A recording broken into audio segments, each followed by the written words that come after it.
Preparados para uma jornada de conhecimento? Começa agora o Espasticidade Brasil. Olá a todos, muito boa noite.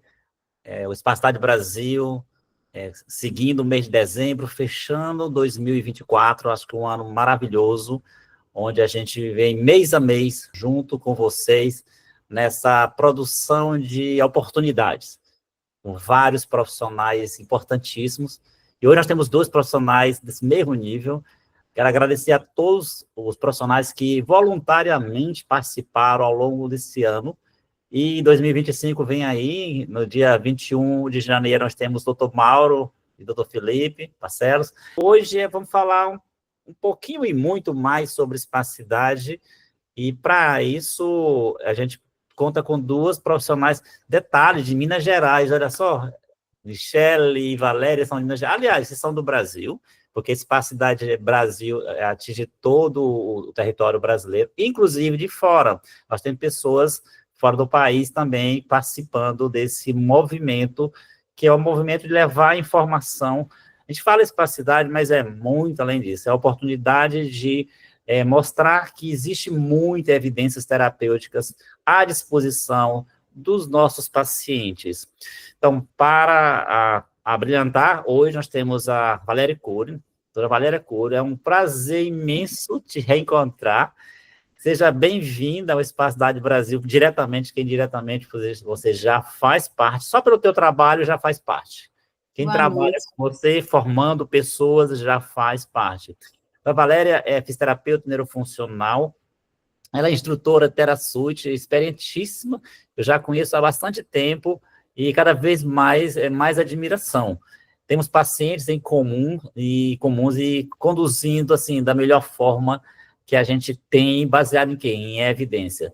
Então, a Valéria Cury é de Minas Gerais e é mestre na parte de habitação e também da Universidade de Minas Gerais. É um prazer, assim, né, doutora Alencar, a gente já tem uma relação profissional de muitos anos com toda a equipe, né, do Espasticidade Brasil, e é uma parceria construída a partir do nosso trabalho, né, eu sou fisioterapeuta que atua em neuroreabilitação há mais de 30 anos, então faz parte da minha história de vida, e é um caminho, né, é um caminho com várias técnicas, e eu falo que eu gosto de três coisas, de atender, de estudar e de ensinar. Então, nesse caminho, cada vez eu tenho feito, partilhado os conhecimentos. Eu acho que chega uma hora que a gente deve devolver o que a gente já recebeu.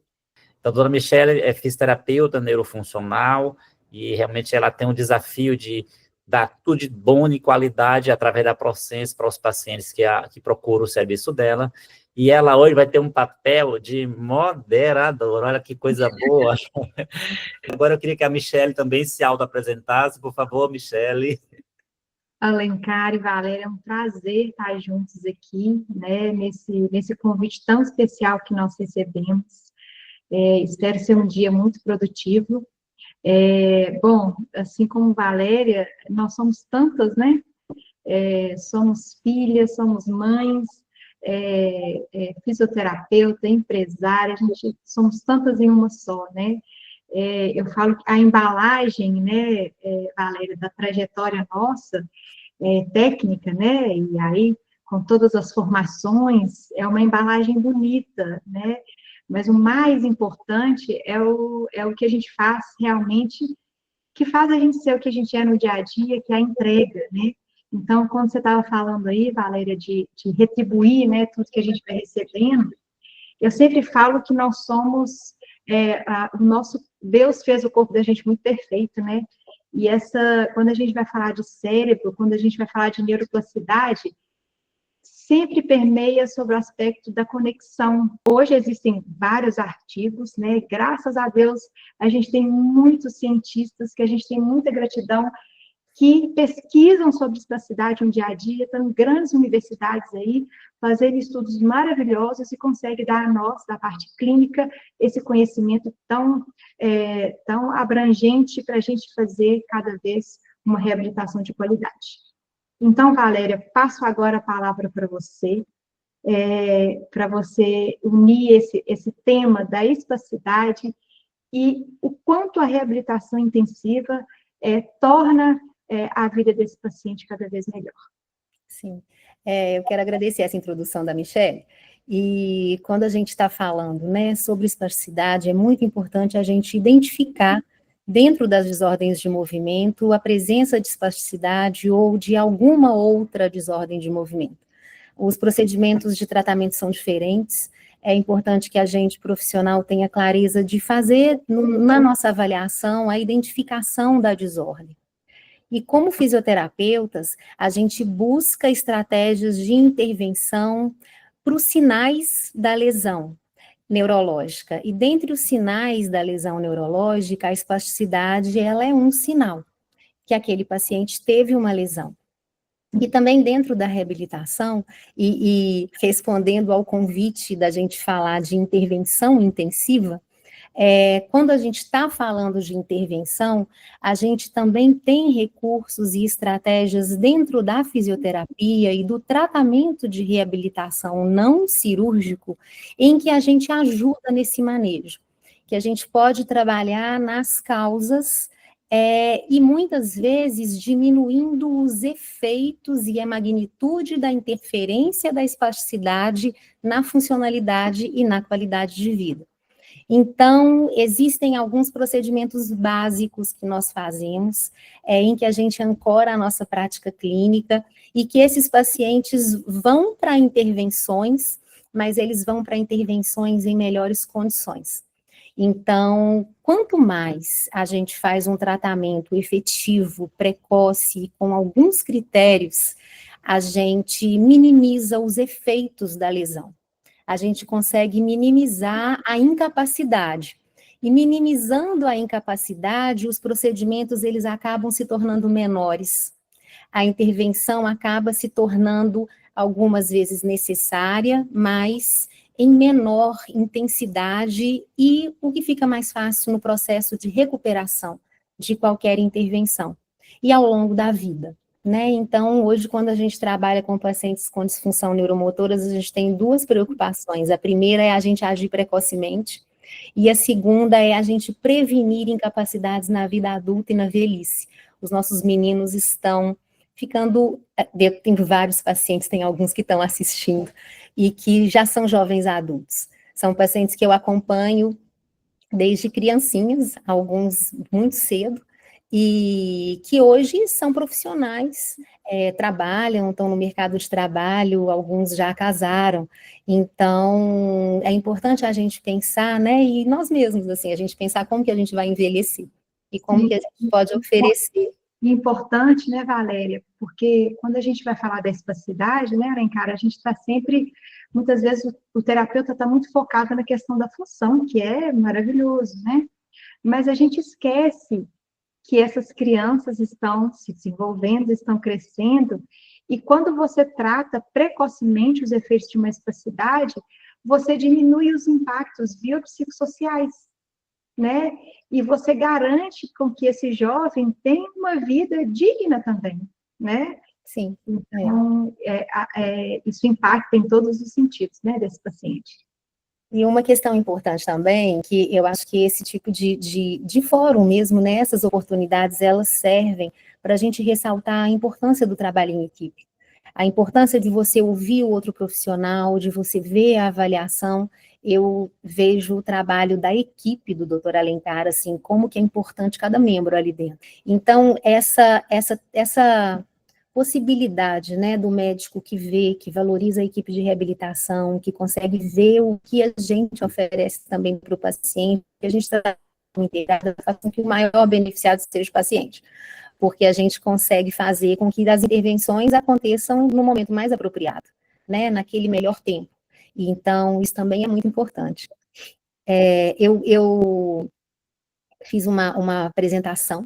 Eu me preocupei, assim, em responder ao tema, oferecendo algum conhecimento técnico mesmo, né, do que a literatura fala, do que seria essa intervenção intensiva. Então, quais seriam as melhores práticas em reabilitação intensiva? Então, a primeira coisa que é importante a gente abordar é essa diferença, né, melhores práticas e melhores técnicas. A gente muitas vezes, eu sou professora de técnicas, né? Então eu ensino especificamente o Thera, eu trabalho com o Pilates adaptado, que ensino também, que é uma técnica, eu ensino o TASES, que é uma técnica, e na verdade, quando a gente está falando de intervenção, o importante não é a técnica. A gente tem hoje na fisioterapia e na reabilitação um arsenal de técnicas que a gente pode utilizar com os nossos pacientes, mas existem alguns princípios e que norteiam a prática. Então, quando a gente está falando de prática, a gente está falando de quais são aquelas soluções que vão padronizar o cuidado eficiente, né? O que padroniza a forma mais eficiente de você obter um resultado? Então, a gente tem informações da literatura que vão nortear a nossa prática clínica, independente da técnica. E quando a gente está falando de técnica, né, é importante você ter, quando você vai aprender e vai utilizar uma técnica com seu paciente, é importante você aplicá-la com excelência.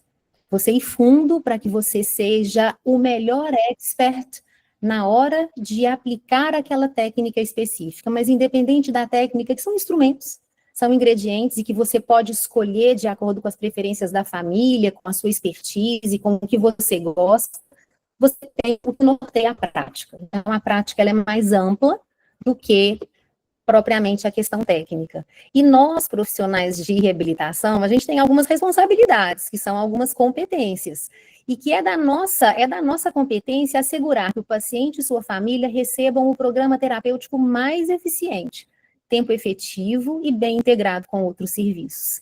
Nós devemos ter conhecimento técnico e científico sobre a modalidade de intervenção proposta para os nossos pacientes. Então, eu vou propor uma técnica, um método, um recurso que eu tenha expertise. A gente estabeleceu o objetivo específico da intervenção. Toda intervenção tem um objetivo. Normalmente, esse objetivo, na fisioterapia, ele está relacionado com uma tarefa, com uma atividade, ou com um componente da função, ou de uma função motora específica. E a partir daí, a gente vai implementar um protocolo de treinamento que ele vai ser específico para aquele paciente, customizado para aquele paciente e individualizado. E a gente precisa de ter formas objetivas de documentar os nossos resultados, porque a gente avalia, documenta e mostra, demonstra, mede os efeitos do que a gente está fazendo. E o que é o nosso objetivo principal? Promover a independência funcional, a autonomia, a participação social do indivíduo em sua maior extensão possível. E, para isso, a gente vai utilizar recursos de mobilidade, de independência, a gente vai promover a participação dos nossos pacientes independente da incapacidade e da condição motora, mas para que ele possa participar em esportes e atividades recreacionais. E o que nós é proporcionar uma mudança de hábito, um estilo de vida. Nós somos profissionais da ação, da atividade, do exercício. Então, a gente quer fazer com que os hábitos de atividade, eles façam parte da rotina, como um estilo de vida dos nossos pacientes. Então, o nosso papel e as nossas competências, elas não se restringem a uma simples prestação de serviço dentro do ambiente da nossa clínica. A gente vê os pacientes de uma forma mais ampla. A gente tem uma visão holística e ações ampliadas. E a importância que eu já iniciei falando da equipe integrada, da gente definir os objetivos, o regime da intervenção de forma conjunta, com todos os profissionais que estão envolvidos no caso. E por que é importante? Porque o serviço ele é mais eficiente e a família fica menos sobrecarregada. Se a equipe vai para um lugar e outro, escuta uma informação e outra, e essas informações não são integradas, o que a gente gera muitas vezes é estresse para os pais, dúvida. Quando a gente tem uma equipe comum, uma equipe em sintonia, em que um membro respeita e escuta o outro, a gente cria um melhor programa para aquele paciente naquele momento. E o objetivo disso é o quê? A gente priorizar as necessidades e as demandas para a intervenção, tanto frente ao que a equipe decidir, quanto aos desejos do paciente e da família, ouvir e estabelecer em comum, mas considerar os objetivos das diferentes especialidades e atuar num contexto, considerando o contexto de vida do paciente e da sua família. Então, várias vezes a gente planeja uma intervenção, A gente planeja um procedimento cirúrgico muitas vezes em equipe, mas a gente considera qual que é o melhor momento. Então, algumas vezes a gente prepara o paciente para determinado momento, para determinada intervenção, então vamos pegar a risotomia. Existe um preparo para aquele procedimento. E existe um processo de reabilitação que é pós. E a decisão de quando, ela é conjunta com quem está fazendo, com quem indica, com quem atende, com quem vai atender depois, com toda a equipe. Então, a equipe integrada, ela é essencial. E o plano terapêutico é dinâmico. E modifica o plano terapêutico em sintonia com a equipe e com a família. Então, quando a gente está falando em um plano, a gente estabelece um plano e um regime terapêutico, mas ele vai atuar naquele tempo proposto. E a gente remaneja, a gente modifica, a gente conversa e muda quando a gente está atuando em equipe. E quando a gente está falando da nossa prestação de serviço em reabilitação, tem alguns princípios teóricos que norteiam a nossa intervenção, que eu chamo de pilares da nossa intervenção, os pilares da prestação de serviços. E a no paciente. Então, quando a gente atua com indivíduos com qualquer condição, é importante de que a gente os veja como membros. Eles também fazem parte da equipe. Então, a gente vai considerar o que são os aspectos individuais, o que aquela família deseja, que tipo de reabilitação que eles procuram, quais são as metas que eles têm, quais são os aspectos do contexto daquela família que vão interferir diretamente, que são relacionados com os desfechos que a gente quer, busca. A gente quer procurar, com a nossa parceria, um maior envolvimento familiar, e a definição de metas, ela é conjunta. E a gente vai ajudar para que a gente tenha, junto com a família e com o paciente, objetivos comuns, possíveis, e que sejam relevantes para todos. Né? A gente precisa de achar uma congruência entre o desejo da família, o desejo do paciente, as potencialidades e as capacidades que ele tem, e as necessidades que nós, enquanto profissionais, vamos. Então, isso é importante de que a gente estabeleça. Mas os objetivos escolhidos pelo paciente, pela família, eles é que buscam. A gente precisa de considerar, não sou eu que sei até onde o meu paciente vai. Tem crianças que a gente, enquanto terapeuta, eu acredito que a Michelle já teve isso muitas vezes na vida. Às vezes a gente deseja para o nosso paciente alguma coisa, mas que naquele momento, para aquela família, aquilo não é relevante. Então, muitas vezes, a gente vai adaptar o plano, ou a gente vai adaptar a forma da provisão do serviço, de acordo com o que a família deseja. E aí, nesse processo de estabelecer metas, a gente vai estabelecer metas de acordo com a metodologia SMART. Por que é bom falar de metodologia SMART? Porque não é só o profissional que precisa entender isso, a família também precisa de apropriar disso. Então, quando a gente está fazendo qualquer intervenção, eu vou avaliar um bebê, eu vou avaliar um adulto, eu vou avaliar um paciente de qualquer idade, eu vou escutar, existe uma demanda, e a gente vai estabelecer um objetivo. Eu traço uma meta com o meu tratamento, com o meu programa de reabilitação, eu preciso de saber, eu uso essa metodologia, por quê? Porque o meu objetivo com a intervenção, ele tem que ser específico. Eu tenho que saber exatamente o que eu quero, eu preciso de conseguir medir, então ele tem que ser mensurável, essa meta, o que precisa para eu atingir, como que eu meço, o que está envolvido ali? Precisa de ser atingível, então eu vou estabelecer um objetivo possível. O que é muito comum a gente ouvir? A mãe chega para você com uma criança e fala assim, eu queria que meu filho sente. Então a meta é o sentar.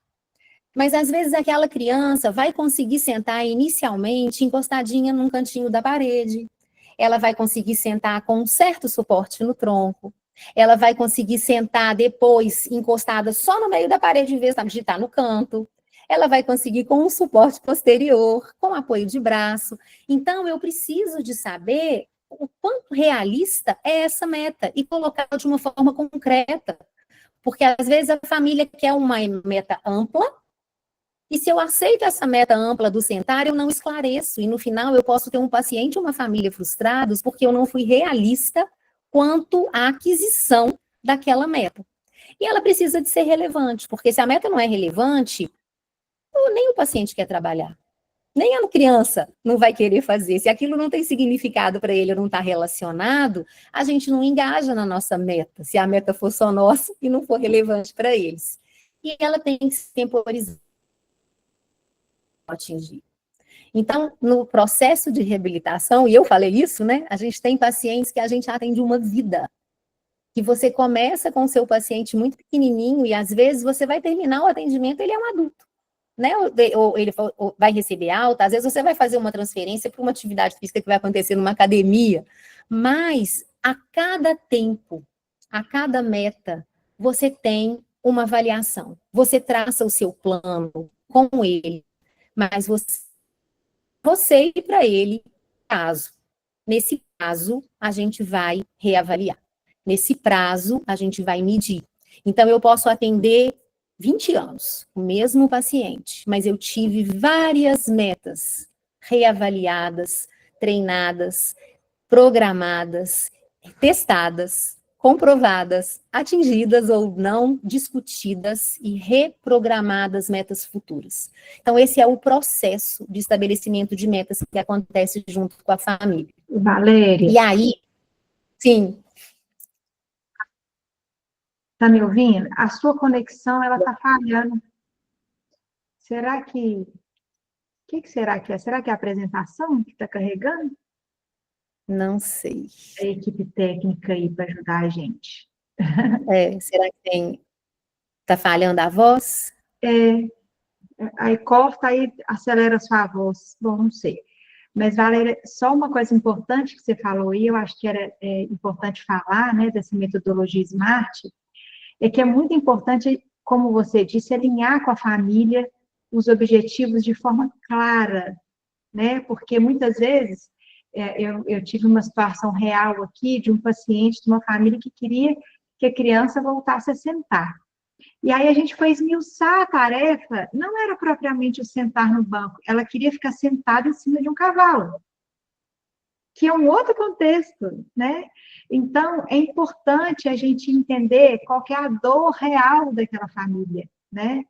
O que de fato eles querem, qual que é a função que eles esperam que o filho realize, né? E não necessariamente só aquela parte do executar um movimento, né? Mas para que o movimento? O que de fato você quer com essa função, né? O que você quer a criança fazendo? Então, é importante estar muito alinhado com a família mesmo. Sim, e isso ressalta a importância da gente ter uma boa escuta, né, Michele?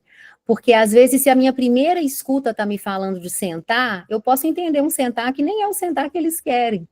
Então, é importante que a gente tenha, e hoje, assim, né, voltando para essa questão da gente estabelecer meta e da gente avaliar, a gente tem instrumentos de avaliação que permitem você explorar essa construção das metas de uma forma conjunta com eles. Então, é muito importante de que a gente tenha essa capacidade de ouvir, de fato, fazer a leitura real e devolver também com aquele programa e aquela expectativa e aquele objetivo dentro de um cenário possível, atingível naquele momento. Um cenário real naquele momento, Real, né? real. Porque, às vezes, o objetivo que aquela família quer naquele momento, naquela fase da criança, não é possível. Mas é possível fazer um planejamento terapêutico para, quem sabe, isso poder, a função ser adquirida dali a um tempo, né? Sim, e se a família consegue entender esse passo a passo, eles perseveram para atingir mesmo metas que são mais desafiadoras. Então, mas aí é um trabalho construído de parceria em todo o tempo, né? Ao longo do processo. Então, quando a gente consegue, é claro que é difícil, né? Demanda muita escuta, demanda muita integração, a gente tem que sair do nosso lugar de conhecimento e de autoridade para a gente conseguir fazer isso, porque senão a nossa escuta fica ruim. E com isso, a gente consegue caminhar junto, né, dentro de uma forma objetiva. E aí, para isso, como é importante a gente usar medidas específicas, a gente usar testes, porque a gente também, quando faz isso, a gente demonstra. Então, recentemente, a gente teve, como exemplo, né, uma criança que ela veio de uma outra cidade, indicada por uma outra equipe, E a partir das questões que a gente vivenciou com a família, com a criança, com a equipe e no nosso processo, né, na nossa equipe, foi muito importante a gente documentar objetivamente e os desfechos estarem bem registrados. Quando a gente devolve, é importante devolver e falar, olha, ganhou isso, evoluiu assim, falta isso. Então, essa avaliação e essa documentação objetiva vale um encontro só disso.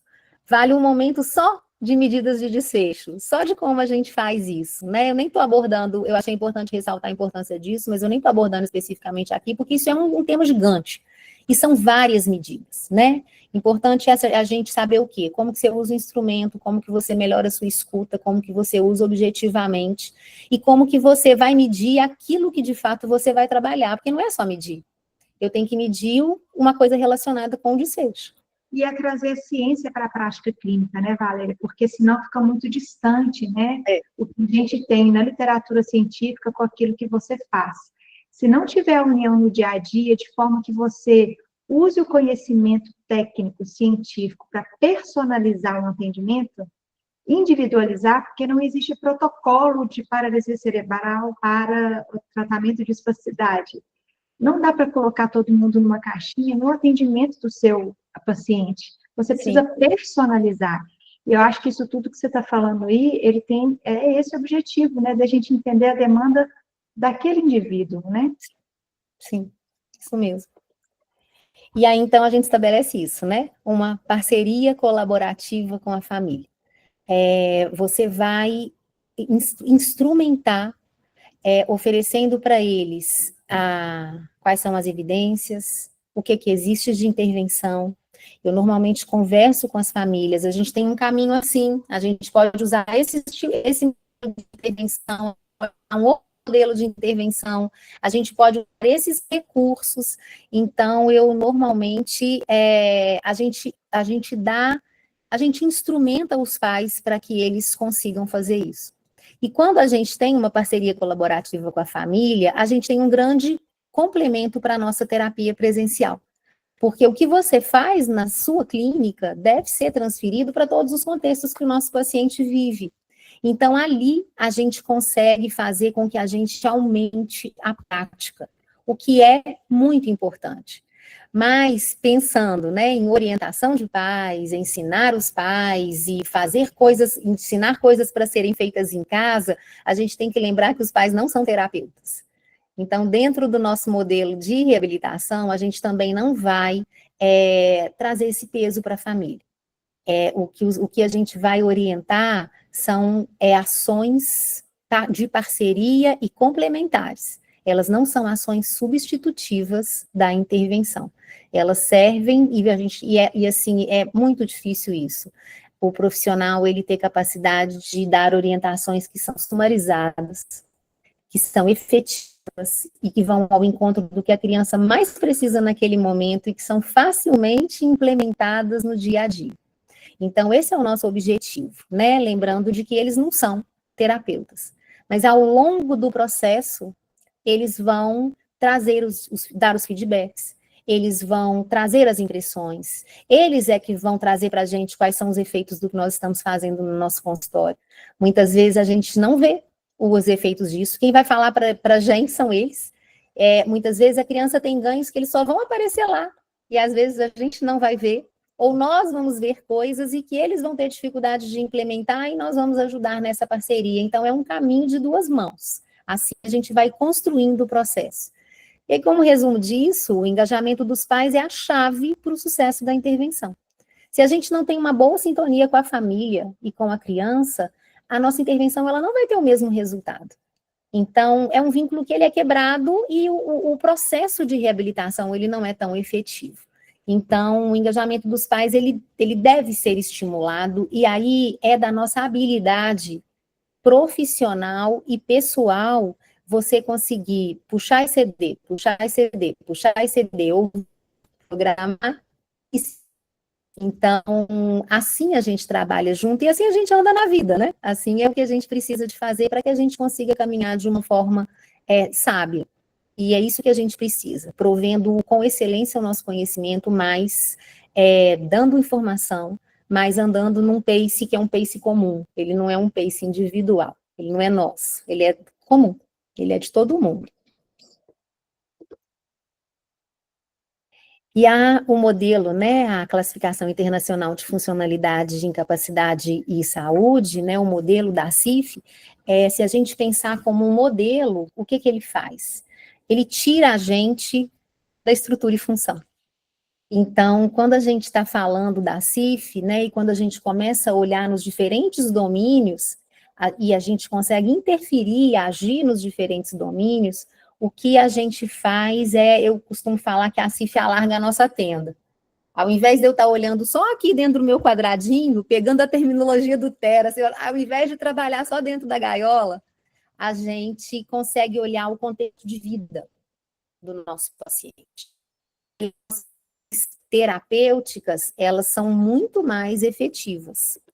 Então, muitas vezes a partir do enriquecimento do ambiente em que eu consigo fazer com que eu aumente a dose, com que eu consiga fazer, muitas vezes, um trabalho ser intensivo, mesmo em uma frequência que não é uma frequência padrão que a gente normalmente faz nos modelos de reabilitação intensiva. Então, o ambiente rico me permite um aumento de dose, e é um aumento de dose que ele é muito mais relevante, por quê? Porque ele está na prática relacionada à vida.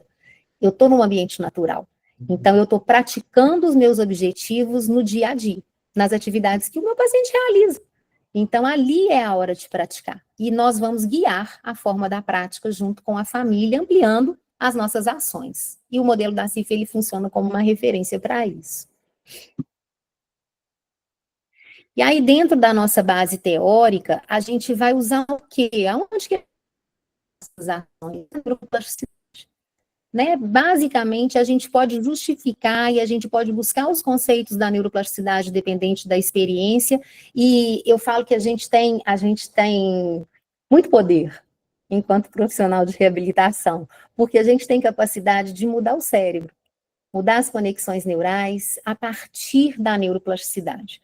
Então, quando a gente ancora nos conhecimentos de neuroplasticidade, quando a gente usa isso como uma referência para a nossa prática clínica e para nossas ações terapêuticas, o que a gente vai fazer? A gente vai fortalecer aquelas conexões cerebrais que a gente quer, criando mapas cerebrais que são importantes. E a gente vai enfraquecer aquelas conexões que não são ou que estão relacionadas a padrões compensatórios. E a gente vai fazer isso a partir do que a gente chama de competição neuroplástica. A gente vai criar, a partir do treino, a partir da repetição, a partir da informação aferente que nós damos para o nosso paciente, a gente vai fazer com que novas conexões sejam formadas, e a partir da prática, a gente vai conseguir fazer com que essas conexões se consolidem. E a importância, né, quanto mais novo, precoce é a intervenção, menos padrões compensatórios, a gente vai agir preventivamente. Então, a gente muitas vezes atende um bebezinho em que a gente observa movimentos que acontecem num padrão de hipertonia por causa de uma espasticidade. E ali a gente consegue prevenir, porque o nosso raciocínio vai ser, o que falta? Falta uma capacidade de ativação muscular seletiva? Falta uma capacidade de estabilidade, de ativação contra a gravidade, com mais estabilidade? Falta o ganho de força? Quando a gente está pensando em bebê, as restrições biomecânicas, elas ainda são pequenas. Então, a gente consegue trabalhar nos fatores causais. Quanto mais fraca é uma criança, quanto menos controle postural e menos capacidade de realizar movimentos seletivos, maior impacto a espasticidade vai ter sobre a criança. Então, quando a gente começa cedo, a gente impede que esses padrões que são decorrentes dos movimentos compensatórios se consolidem. Então, a intervenção precoce, ela é muito importante.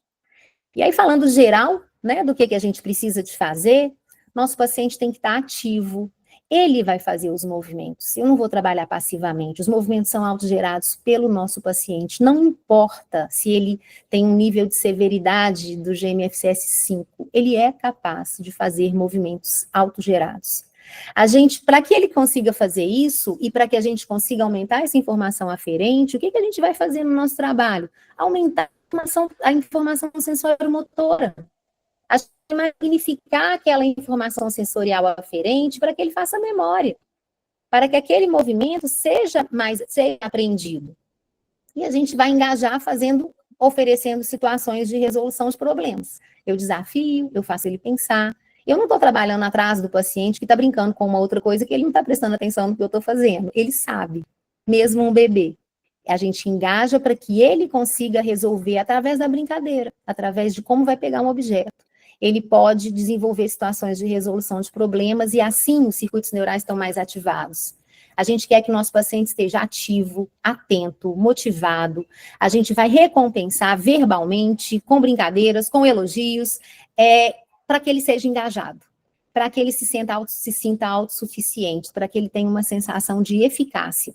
E a nossa intervenção, ela deve ser boa, né? Eu costumo falar com os pacientes assim, apesar de você trabalhar muito, a gente fala que a gente tira o suco do menino todo, mas apesar da gente trabalhar e exigir muito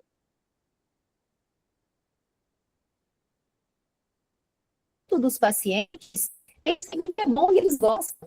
Então, quando a gente faz uma atividade, né? Eu sou suspeita porque eu sou corredora. Quando você corre, você tem essa sensação, é difícil muitas vezes. Às vezes você fala assim, não, vou parar. Mas a gente tem essa motivação que você sabe que é bom, então você aceita os desafios e você quer se superar. Então, essa sensação e fazer isso de uma forma leve, de uma forma agradável, também é muito importante.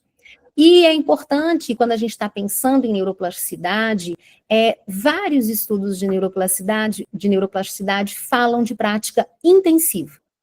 Então, o que é o resumo? É uma prática intensiva de uma tarefa específica, que é o meu objetivo, que vai ser realizada com sucesso e de forma divertida.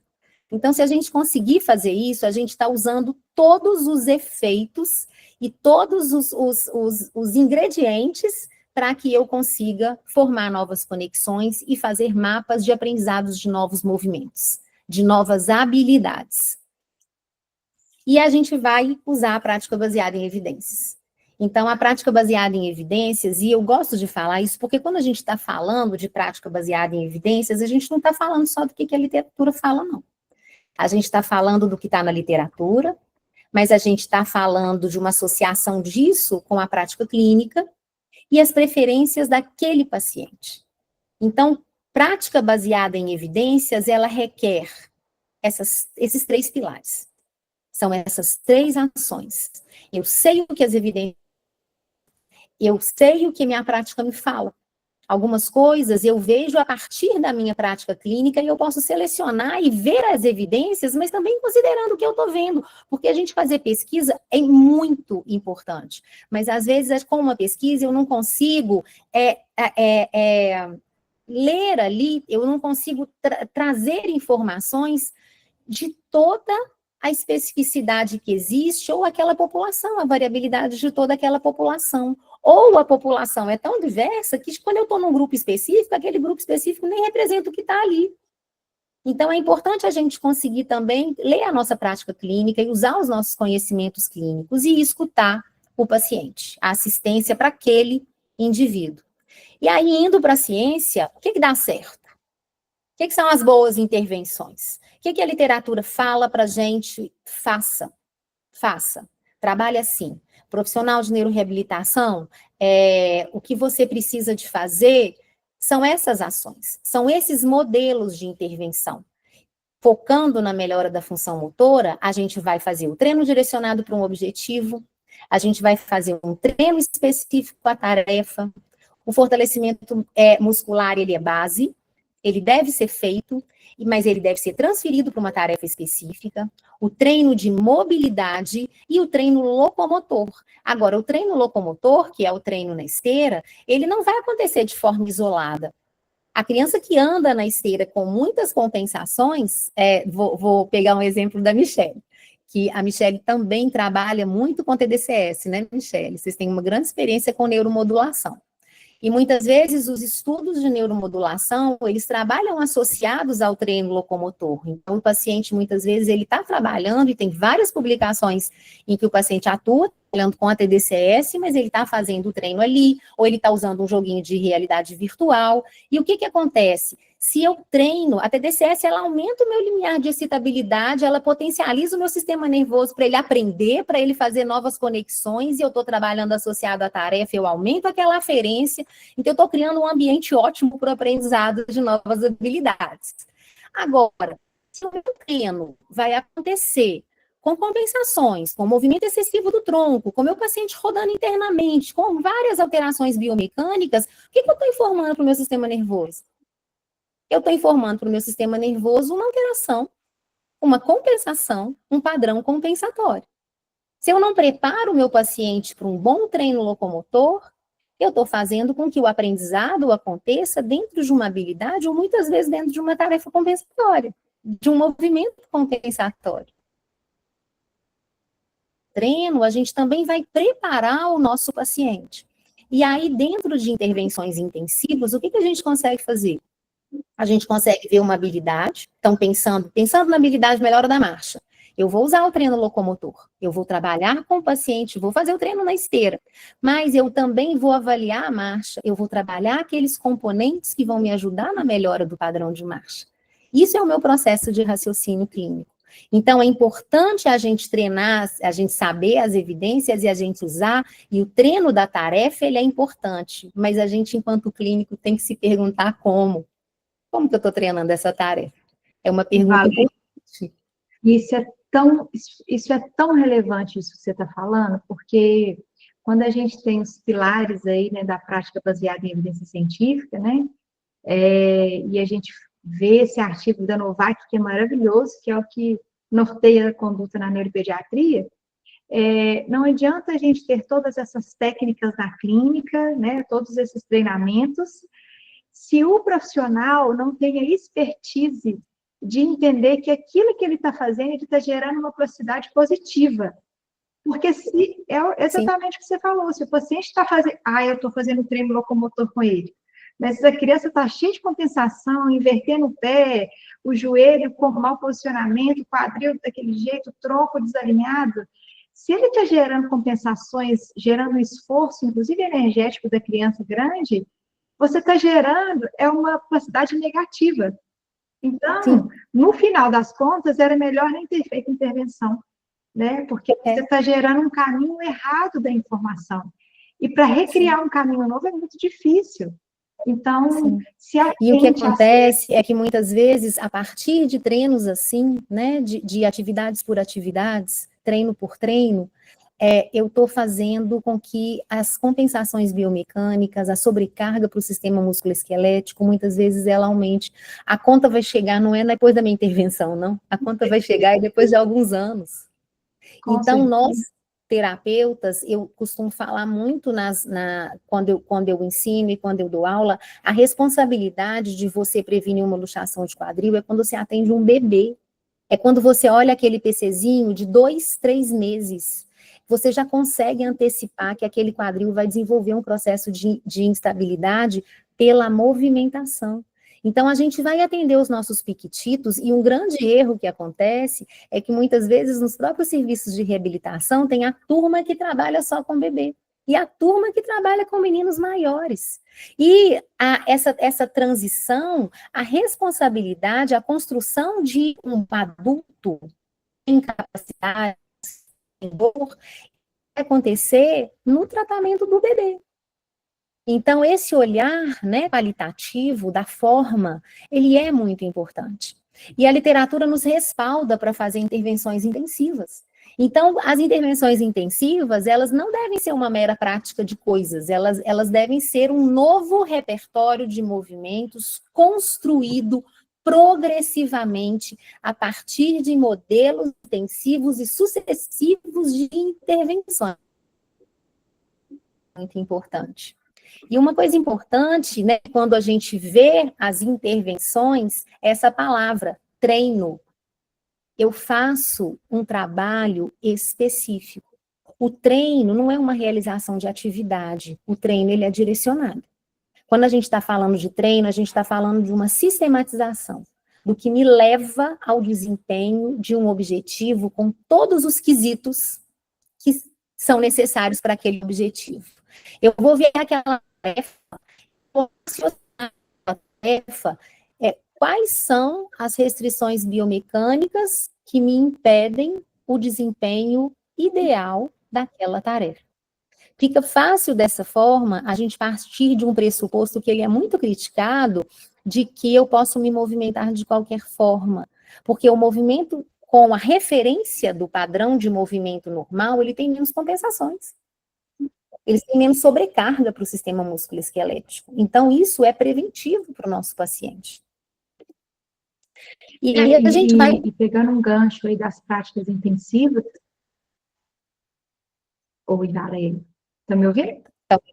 Estou. E pegando um gancho aí dessas práticas intensivas, todas aí que já são muito validadas na literatura, e você vai falar aí agora sobre dose, muitas pessoas acreditam que a intensividade tem a ver só com muitas horas de treinamento.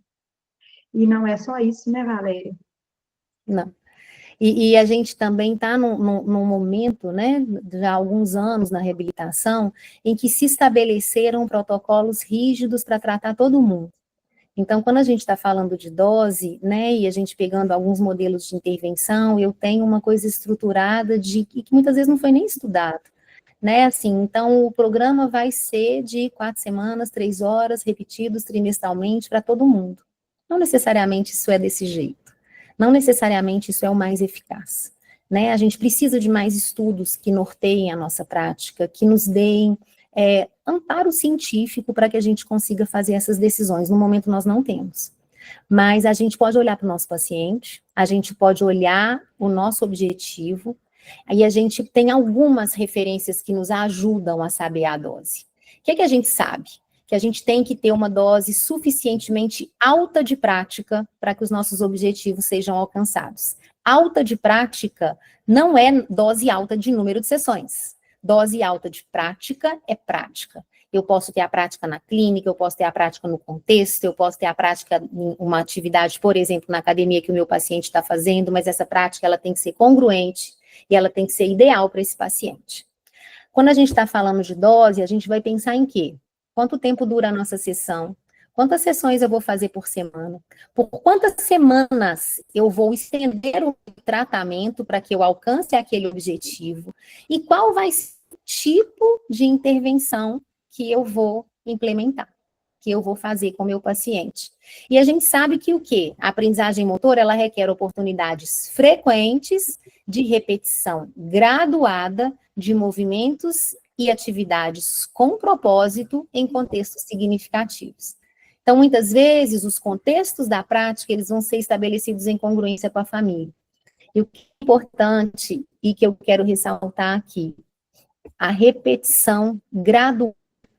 Muitas vezes o paciente não consegue fazer o movimento da forma como a gente quer, mas eu posso fragmentar, eu posso simplificar, e ele vai continuar praticando, até que eu consiga fazer com que a gente, juntos, consiga fazer com que ele seja capaz de fazer aquele movimento sem tanto ajuste, sem tanta adaptação e sem tanta interferência externa.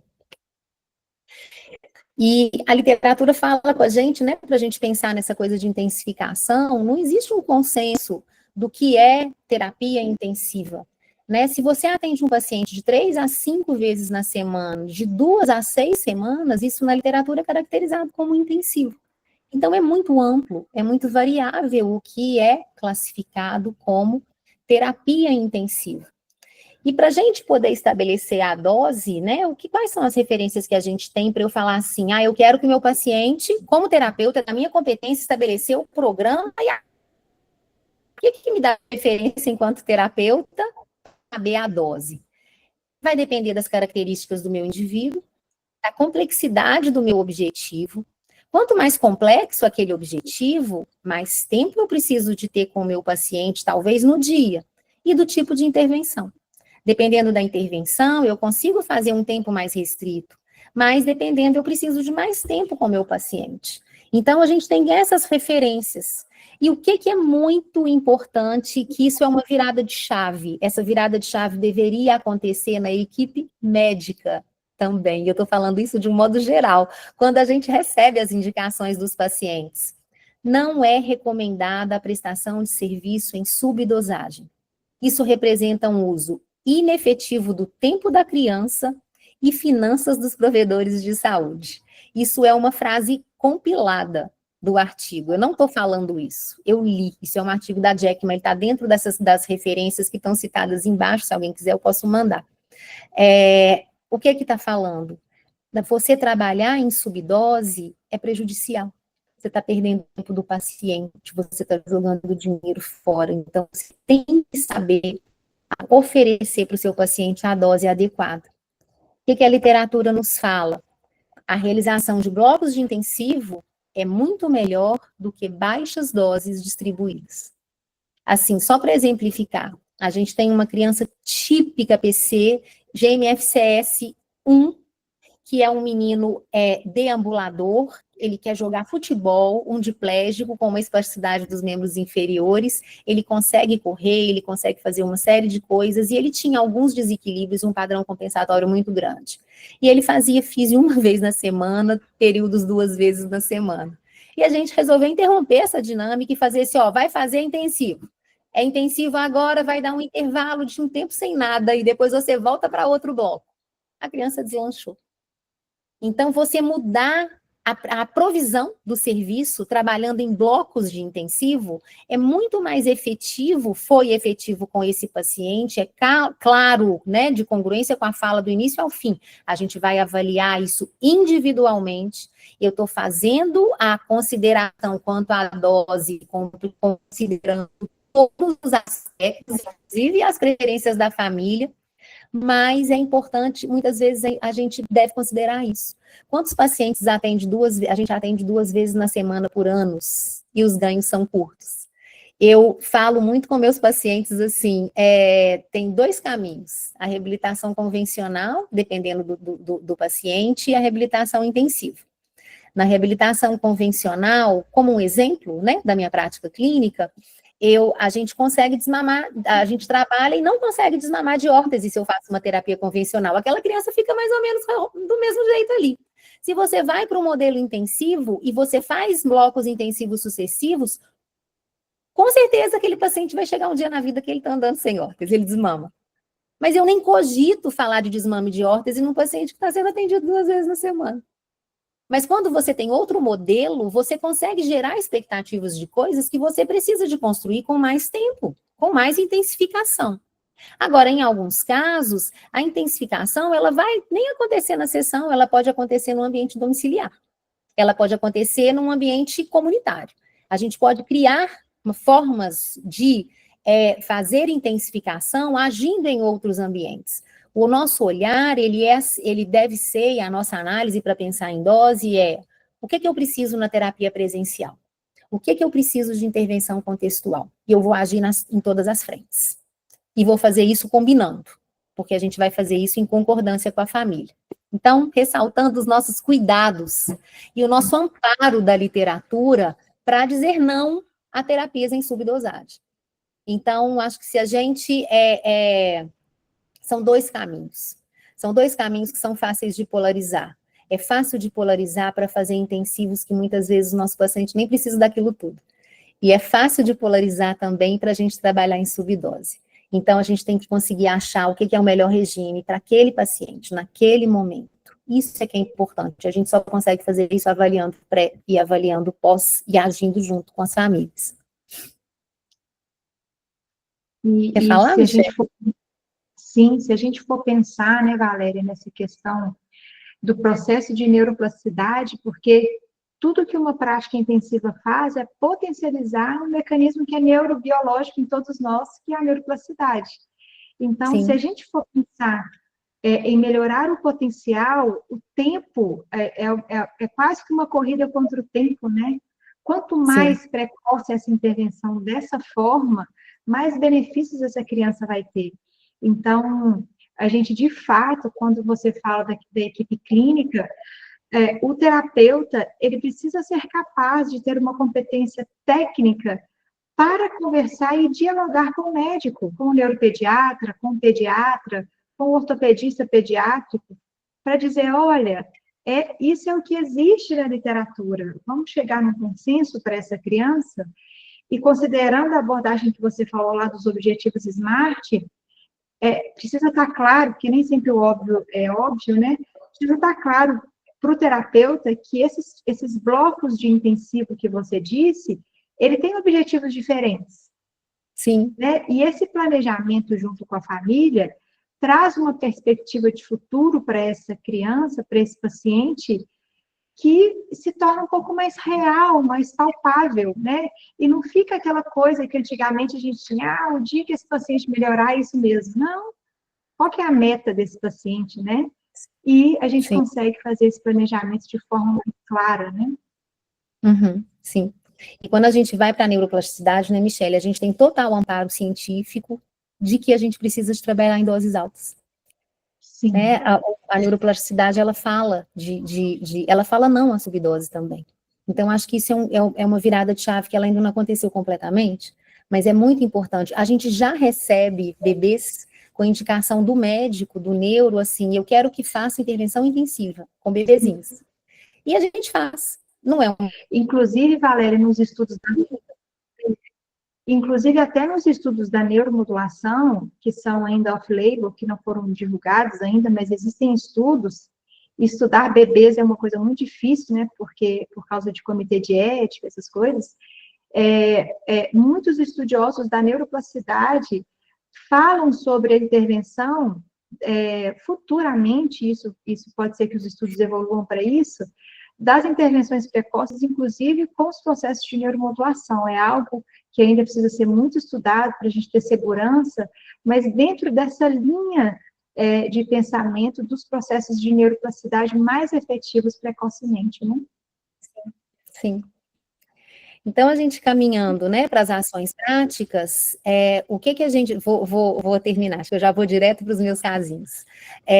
O que a gente precisa, né? A gente vai analisar o objetivo, estabelecer um processo de raciocínio clínico, escolher um modelo de intervenção, e a partir desse processo, fala e norteia a gente. A aplicação simultânea de mais de uma intervenção pode ser mais benéfica para se alcançar um objetivo quando há múltiplos fatores limitantes. Então, a gente usa combinação de intervenções.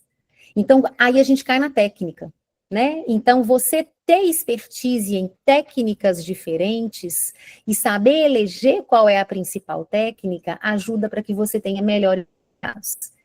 E aí a literatura fala para a gente de intervenções chaves e intervenções adjuvantes, que são intervenções complementares, que vão te ajudar a magnificar o nosso resultado. Então, eu trouxe dois casinhos rápidos, só para ilustrar o que a gente está vendo, né? E para a gente conseguir mostrar um pouquinho do que acontece na nossa prática, do que a gente vê na clínica. Então, eu trouxe o caso de uma criança que é um bebezinho, que ele está com 10 meses de idade, e que é uma criança que tem uma espasticidade já identificada nos inferiores. E ver um pouquinho da mobilidade dele, eu vou mostrar rapidamente. Ele é capaz de rolar, ele tenta subir para... Vocês estão me ouvindo? Então, né? Ele tenta subir, ele consegue se arrastar, mas é uma criança que tem um predomínio da ativação extensora. E quando eu peço para colocá-lo sentado, a gente vê, ele não consegue manter o sentado, e a gente consegue identificar uma hipomobilidade pélvica, uma postura fixa em retroversão, um movimento acoplado da pelve com o tronco e uma hipertonia dos membros inferiores que impede que ele tenha mobilidade. Ele só consegue ficar com os membros inferiores fletidos, então existe uma espasticidade de membros inferiores aí, e ele não consegue se manter sentado. Então, apesar dele ter mobilidade, a postura sentada é bastante comprometida. E ali ele fixa também nos membros superiores, ele tem um uso assimétrico dos membros superiores, e a gente vê a presença da hipertonia também quando a gente posiciona ele de pé. Então, é um padrão de extensão, mas a hipertonia, realmente, pelo desenvolvimento de habilidades de controle postural ou de mobilidade. E aí, então, as demandas para intervenção desse menino foi o quê? Melhorar o equilíbrio e alinhamento sentado e ser capaz de transferir-se entre deitado e sentado. Foram demandas que vieram a partir da queixa da família e congruentes com o que a gente observou na avaliação. E a gente viu algumas informações adicionais, algumas observações adicionais. A exploração pobre do ambiente, as dificuldades de entrada sensorial, ele era uma criança que ele tinha muita dificuldade com a informação sensorial, e isso poderia levar a prejuízos de habilidades futuras. E aí, então, planejamos a intervenção. Era uma criança que ele tinha um regime de 2 sessões semanais de fisioterapia, e a gente fez uma ação conjunta e iniciamos com 3 atendimentos de fisioterapia e 2 atendimentos de TO por semana. Ele fez uma fisio e uma TO, uma intervenção de reabilitação diária de 2 especialidades com questões complementares, com ações complementares. E a gente tem muito cuidado em estabelecer junto com a família ações contextuais. Então, de atividades, de um ambiente enriquecedor, para que a gente conseguisse otimizar a prática. E com essa criança, a gente estabeleceu como meta o prazo de 1 mês para uma reavaliação. E para o objetivo que eu quero mostrar, né, nesse início, seria a primeira meta, melhorar o equilíbrio e o alinhamento sentado. E aí, a gente, como intervenção-chave, a gente fez o treino específico da tarefa. Então, o meu paciente está muito bonitinho arrastando. Ele está muito bonitinho, tentando passar para de pé. Mas a minha tarefa-alvo é o sentado. Eu tenho que trabalhar o sentado. Ele pode ser capaz de rolar, eu vou trabalhar a minha habilidade-alvo. E aí, para isso, a gente selecionou, então, qual técnica? Qual intervenção adjuvante, além da prática do sentado, considerando os aspectos do alinhamento, eu vou utilizar. E aí, a gente usou o TASES com ele, e aqui é a postura, esse primeiro uma técnica de eletrificação associada à tarefa, e a gente usou nos músculos do glúteo, nos glúteos e nos isquiotibiais. E o que o TASES oferece? Uma informação sensório-motora daquela musculatura para aquela musculatura hiperativa. Então, a gente faz a intervenção, pratica a tarefa, aqui ele está durante a prática, e com a prática, gostaria que vocês observassem aqui, vocês estão vendo como que ele vai conseguindo diminuir um pouco a hipertonia, mantendo, ele vai começando a ficar capaz de trazer a pelve, trabalhando mobilidade, dando para ele oportunidades de desenvolver controle postural, equilíbrio e reação de proteção. Então, durante o treino, eu ofereço com a técnica de eletroestimulação, e que no caso do TASES, ela é feita na musculatura espástica, eu vou oferecendo para ele estratégias de melhorar o alinhamento e o controle postural. E aí, imediatamente após a intervenção, a gente observa os resultados. Isso foi no mesmo dia, na mesma sessão. Então, ele conseguindo manter o sentado com mais independência, e a gente já demandando para que ele conseguisse liberar os membros superiores para o alcance e para brincar. Então, é uma demonstração, né, de uma sessão, mas com uma intervenção que foi efetiva para aquele objetivo. O que ele precisa? Ele precisa de avançar para a prática. Ele precisa de melhorar as transições envolvendo o sentado. A gente está falando de uma meta simples, em que a gente trabalhou em um contexto de uma sessão só. E aí, dentro do ambiente, a gente tinha orientado a família como colocá-lo sentado. E logo depois da intervenção, ele já estava conseguindo projetar o tronco para frente, fazer apoio de braço, liberar o bracinho e ficar sentado sem apoio. Então, a prática no ambiente ajudou para que ele conseguisse treinar, para que a gente magnificasse a intervenção, intensificasse a intervenção dentro do contexto. E o segundo caso que eu queria mostrar é uma paciente que nós temos em comum, que é uma paciente muito querida, que está nos assistindo, que é a Letícia, e que é uma paciente minha e do Dr. Alencar de muitos anos. Eu conheci a Letícia em Teresina. E a gente vem fazendo um acompanhamento conjunto da Letícia comigo desde que ela tinha 11 anos. E ela está com 18 agora. Então, quando a gente viu, né, a Letícia, ela tinha feito a risotomia, ela tinha feito uma cirurgia de osteotomia derrotatória, mas ela tinha muitas alterações biomecânicas e as demandas gerais para a intervenção. A Letícia é um exemplo que eu quero dar como um tratamento contínuo, né? Um tratamento contínuo e que eu tenho muita alegria de ter feito parte dessa equipe com os resultados dela. E o que são as nossas demandas? Melhorar o alinhamento na postura sentada, melhorar o alinhamento postural e a estabilidade na postura de pé, promover mobilidade com autonomia e eficiência. E aqui foi como a Letícia chegou para a gente, ela andava assim no andador, com todas essas alterações biomecânicas, ela teve uma intervenção ortopédica nesse meio, fez programas conosco e com a Ana, né, com a clínica da Ana em Teresina, então a gente trabalhou muito integrado com essa paciente, num trabalho de parceria, e isso era como era a postura dela inicialmente, ela estava tentando levantar os braços o mais alto possível nesse momento, e nos casos como Letícia, né, e se a gente considerar pacientes mais velhas, crianças mais velhas, a gente tem um declínio físico que é decorrente da história natural do PC. Então, as nossas preocupações nesse caso não são só de restabelecer deformidades, mas da gente prevenir piora, né? A literatura fala de declínio em pacientes do nível de MFCS 3, 4 e 5. Então, o que a literatura nos mostra? Os pacientes que fazem intervenções convencionais, eles pioram com a idade, eles pioram ao longo do tempo. Não é esperado que uma paciente de 11 anos melhore.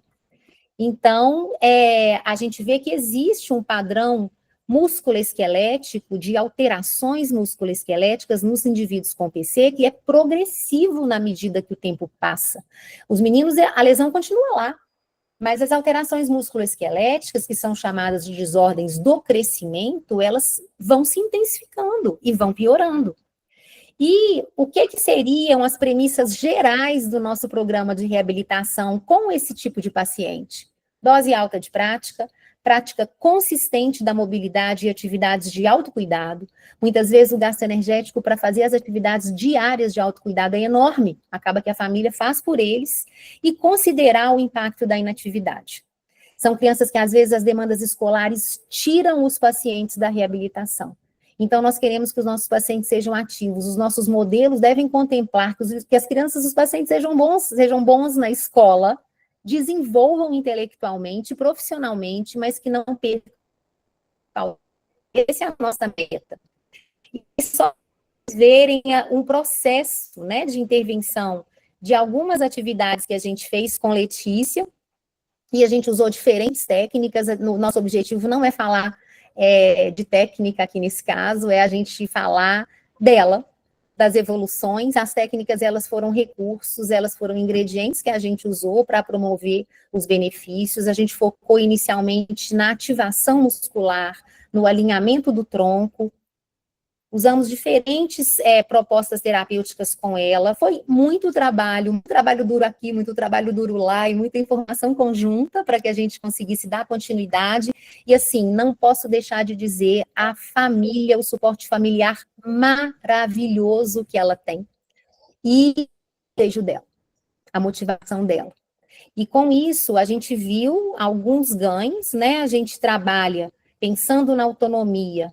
Nós queremos que os nossos pacientes desenvolvam mobilidade autônoma, com velocidade, funcionalidade, e a gente viu ganhos, intervenções que acontecem ambientais dentro de atividades que os pacientes gostam, e a gente começou a ver, com 18 anos agora, que seriam esses últimos, a gente começou a ver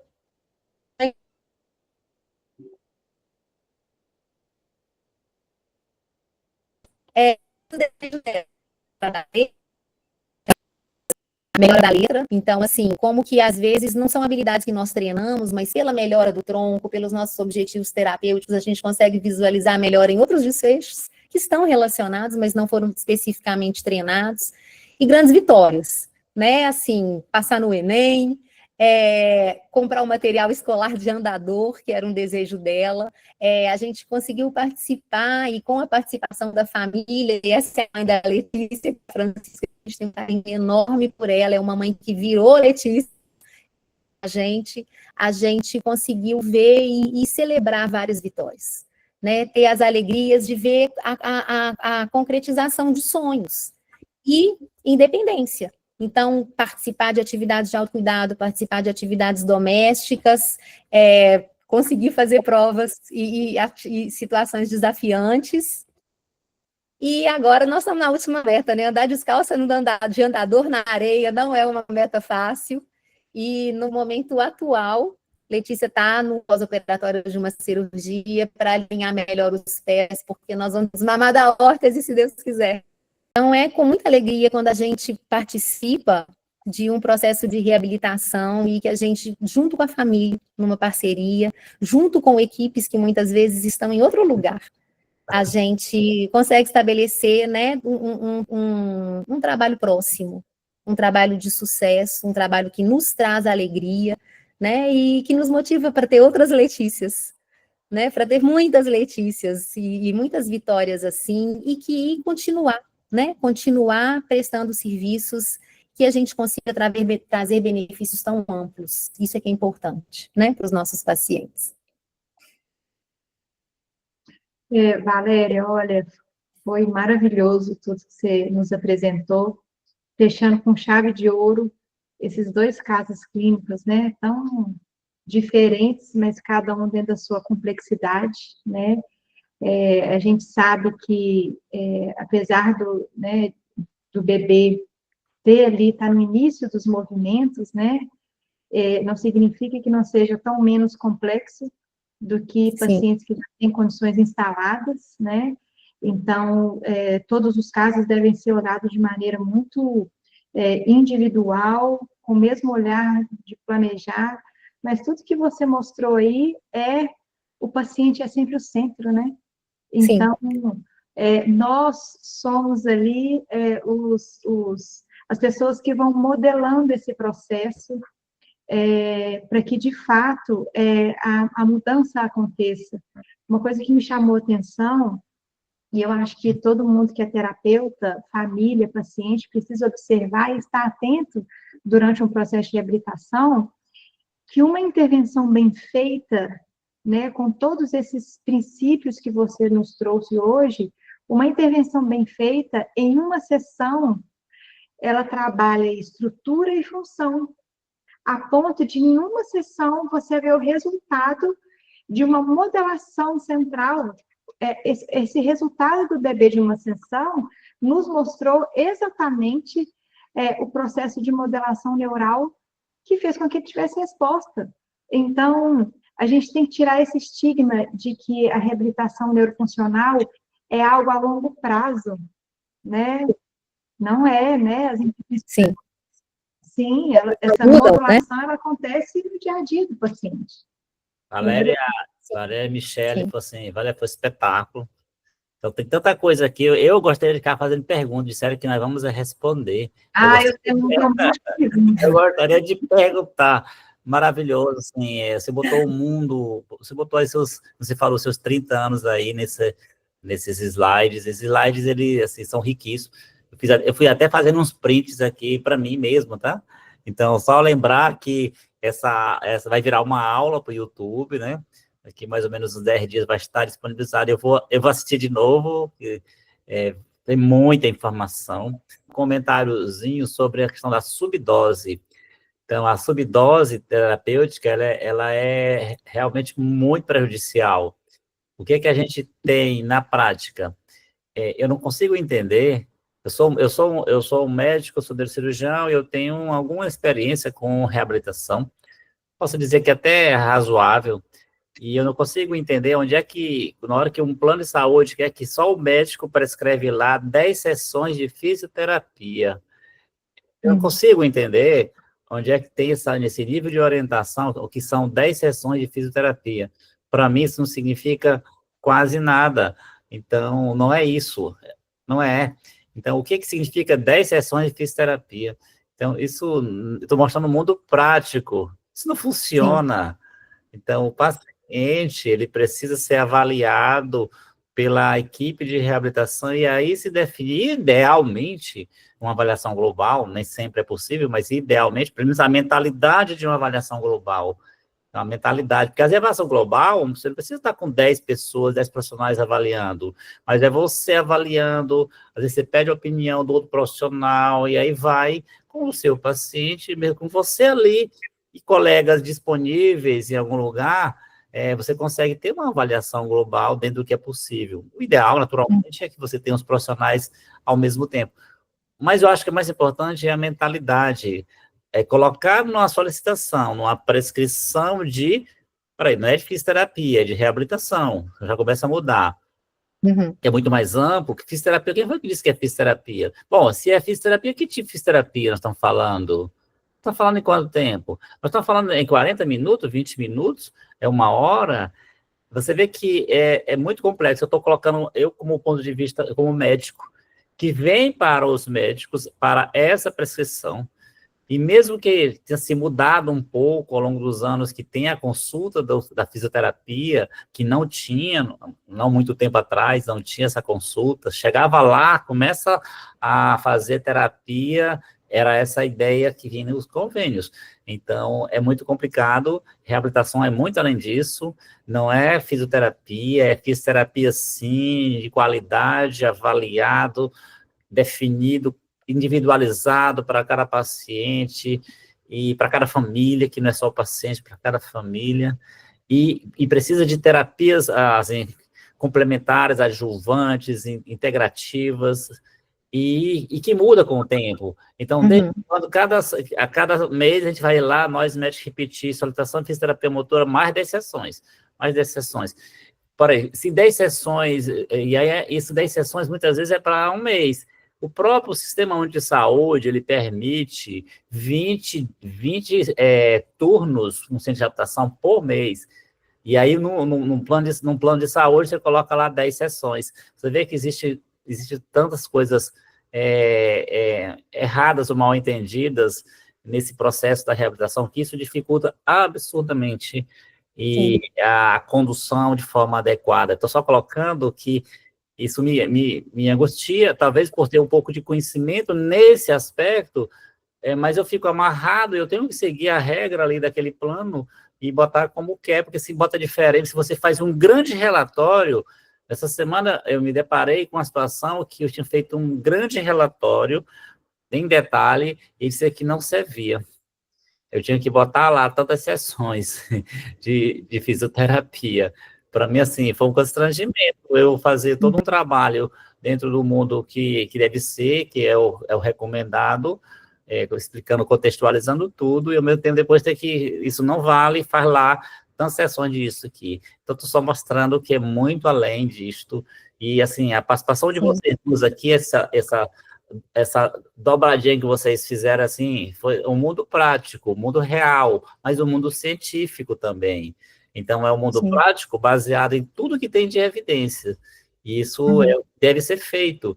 Então, é fabuloso. Assim, acho que eu ia fazer, queria fazer a pergunta, mas eu estou colocando essa situação porque eu achei marcante. Eu anotei aqui isso porque eu acho que isso faz muita diferença. Isso é a prática com a base científica, com que tem evidência, com que tem evidência científica, pessoal, só vale se tiver resultado. Evidência científica com resultado. Você mostrou duas situações bem diferentes e que elas são parecidas no final da história, a condução. Como é a condução? Individualizada. Pronto. Então, você usa só uma palavra para dizer para dois extremos, individualizado. O bebezinho precisa de algo agora que posteriormente vai mudar. O plano dele, ele é atual, mas o plano dele vai mudar de acordo com o que ele vai mudando. A Letícia, que nós temos assim, a felicidade de estarmos com ela e essa parceria ao longo dos anos, a Letícia, a gente fomos mudando de acordo com a necessidade apresentada e com os objetivos e com as metas realísticas traçadas para o melhor resultado dela. Você vê que eu fiz um contextualizando que isso realmente faz muita diferença quando a gente pensa desse jeito. E não tem outro jeito certo para pensar. É assim. Valéria, eu tenho uma pergunta, porque eu estou aqui também, aprendi um monte de coisa hoje. Eu tenho uma pergunta para você,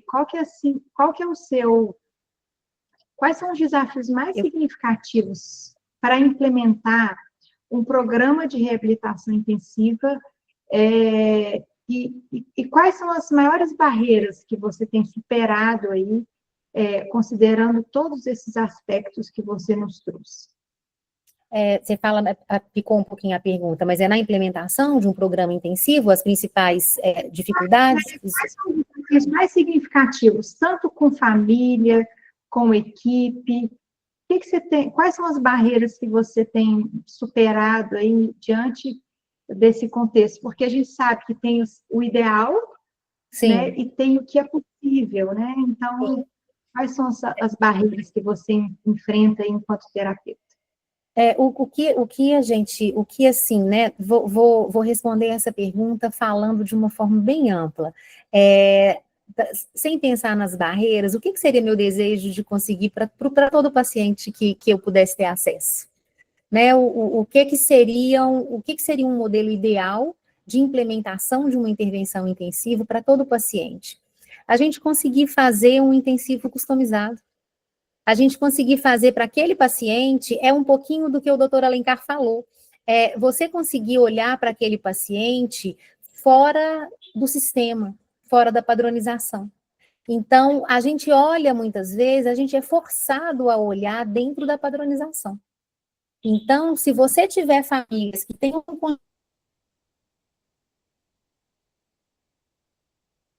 condição de receber o serviço da forma ideal, seria muito perfeito. Então, dessa forma, quando a gente está falando em mundo ideal, e a gente está falando considerando esses aspectos que a gente falou na aula, no mundo ideal, o melhor intensivo vai ser o melhor intensivo em congruência com o desejo de intensivo da família e o desejo de intensivo que a gente deseja proporcionar. Então, se a gente conseguisse sair da padronização, seria muito bom. Isso para mim seria ideal. Agora, uma coisa que eu não quero deixar de falar e que eu acho importante é da responsabilidade do profissional oferecer o melhor, tentar fazer, vou pegar esse exemplo do doutor Alencar, é da responsabilidade nossa lutar contra o sistema. Se o doutor Alencar acomodar e falar assim, eu quero 10 sessões, eu quero 10 sessões, eu quero 10 sessões, o terapeuta que está fazendo 10 sessões, ele só vai se preocupar em receber mais 10 sessões. Exato. Então, a gente tem que sair desse lugar. Então, se a gente conseguir sair desse lugar, a gente vai olhar para o paciente e falar assim, é ele. E a gente também, que é da nossa competência, a gente tem que ser expert em tudo que a gente se propõe a fazer. Então, para fazer, debruça e vai. Estuda, lê, vai, investe, aprende da melhor forma. Isso é da nossa competência. Então, assim, isso seria o ideal. Aí, os impedimentos, eles não teriam nem significado, não ia aparecer, porque a gente está em congruência. Tem razão. E uma coisa interessante, Valéria, é que quando a gente fala do conhecimento aqui, a sua apresentação hoje plantou na gente várias sementinhas. Eu falo que o conhecimento, ele transforma, né? Mas, a partir do momento que as pessoas têm conhecimento, então, foi plantada a semente do conhecimento hoje, a gente se torna responsável. E quando a gente se torna responsável, a gente também tem que se posicionar, ter atitude. Então, você que está ali com o paciente, que trabalha, por exemplo, só com plano de saúde, vá ao plano de saúde, converse, né? Ah, mas não vai adiantar nada. Se a gente pensar assim, a gente não sai do lugar, né? Então, liga para o médico, conversa com ele sobre os últimos estudos, fala do estudo da Novak, se posicione, converse com outros profissionais, arraste esse conhecimento para outras pessoas, porque o conhecimento, ele transforma, a educação, ela muda a mentalidade das pessoas. Então, eu acho que esse tema aí, Alencar, que você, né, tanto fala, tanto o Sistema Único de Saúde, quanto esse sistema dos planos de saúde que engessam o paciente, né, que não oferecem saúde, mas oferecem uma caixa ali de atendimento, isso só vai mudar à medida que a gente se posiciona com conhecimento, né? E né, não é sobre brigar, não é sobre, né, nada de forma agressiva, mas é sobre levar conhecimento de uma forma leve, demonstrando que a gente realmente está preocupada com o paciente, sempre.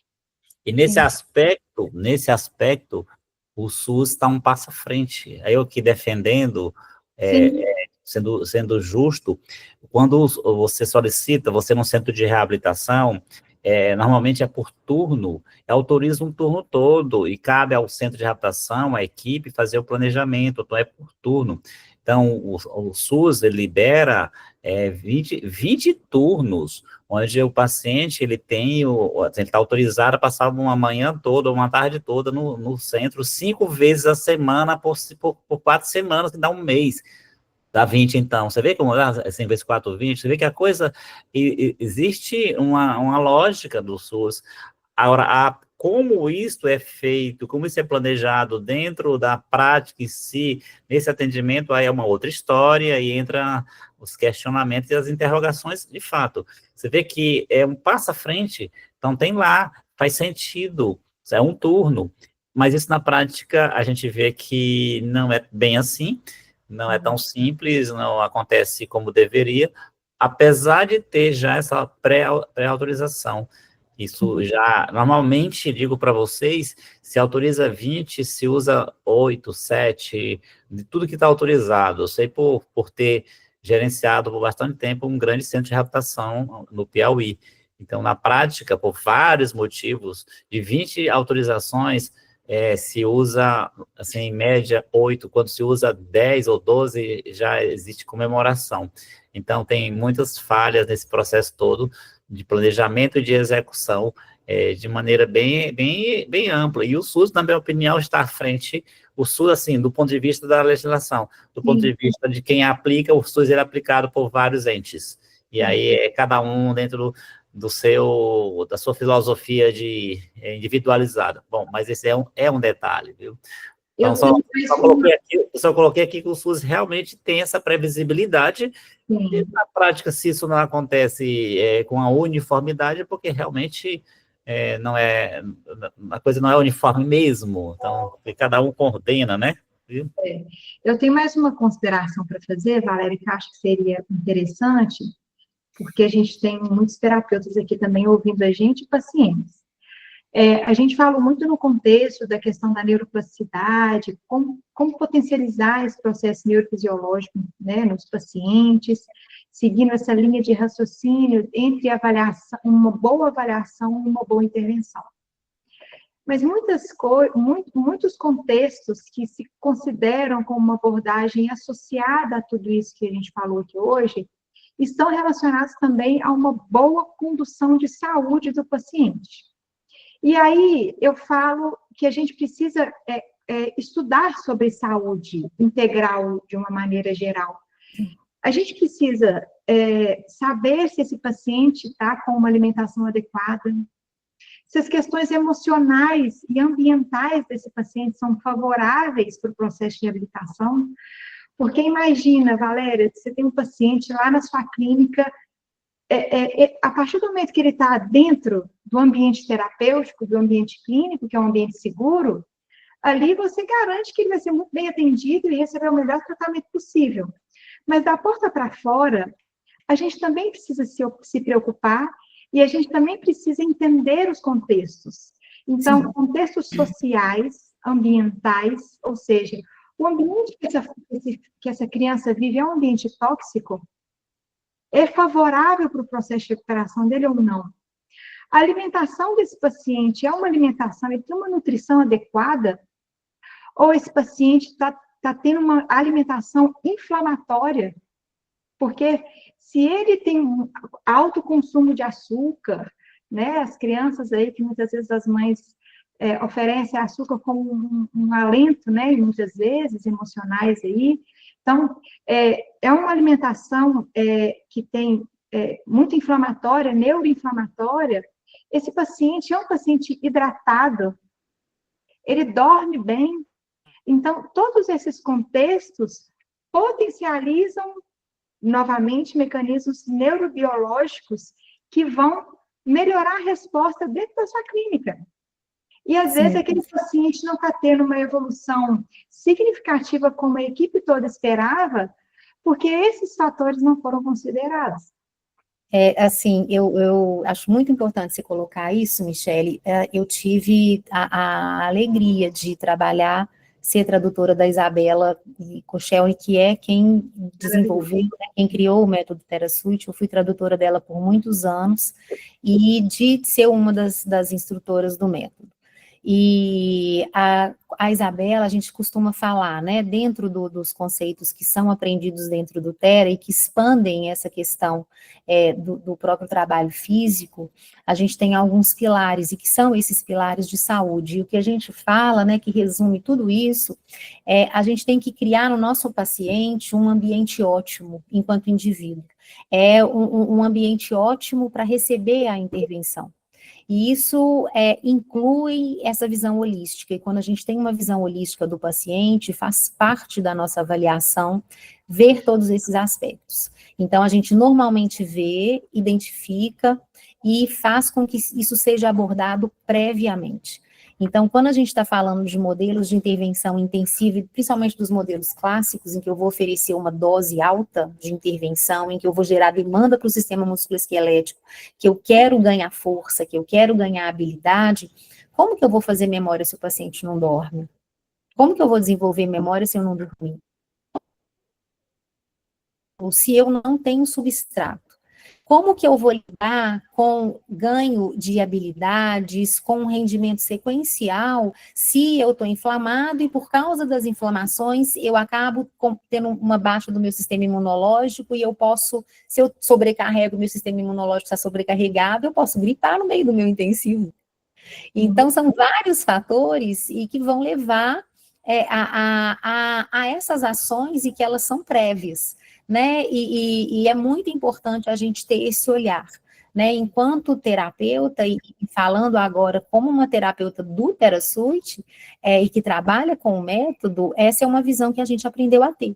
E que é muito importante também a gente desenvolver essas ações em relação a nós mesmos.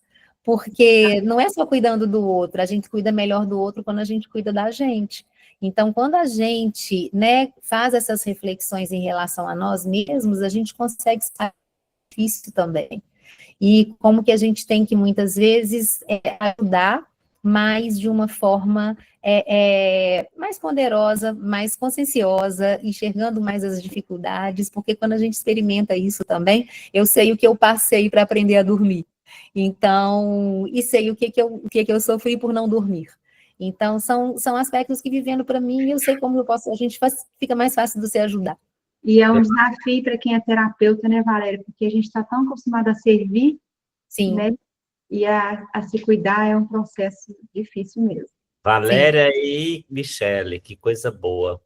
Mas só para concluir essa tua fala aí, Valéria, eu tenho um paciente que tem discapacidade, paralisia cerebral adulto, e ele disse que nos procurou para fazer tratamento de discapacidade, de rizotomia, mas ele disse que a primeira coisa que ele foi atrás do meu perfil é se eu fazia atividade física, se eu cuidava de mim.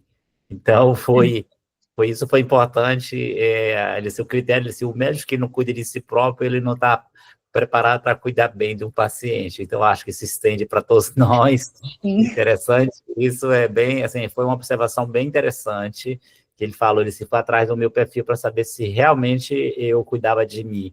Então, só reforçando isso que você está falando, serve para nós. Bom, pessoal, eu acho que aqui nós vamos tarde à noite mesmo, porque está muito bom. Então, eu gostaria muito de agradecer a Valéria, demais mesmo. Eu acho que tem assunto para mais 2 outros módulos. A Michele também. Nós temos patrocinadores, temos a Ipsen, que apoia a gente, o São Marcos aqui, Teresina, que nos apoia. Para acontecer, a gente precisa de apoios, né? Além dos nossos convidados, voluntários, como vocês duas hoje à noite, e todos os outros, e os que vêm, dia 21 de janeiro, vai ser na terceira terça-feira, pela primeira vez, vai ser a terceira terça-feira, com a adequação do ano, vai ser o doutor Mauro, vai falar sobre o quadril na parede cerebral, e vai ser maravilhoso também. Então, eu gostaria muito de agradecer vocês, a todos, a quem ficou até agora e quem precisou sair. Nós tínhamos 76 pessoas direto, viu? Só que agora que já passou do horário, as pessoas têm que botar as crianças para dormir, quem não tem vai dormir, né, para amanhã. Então, muito obrigado demais a vocês e a todos que aqui estão presentes. E essa aula, daqui mais ou menos uns 10 dias, vai para o YouTube do Espacidade Brasil.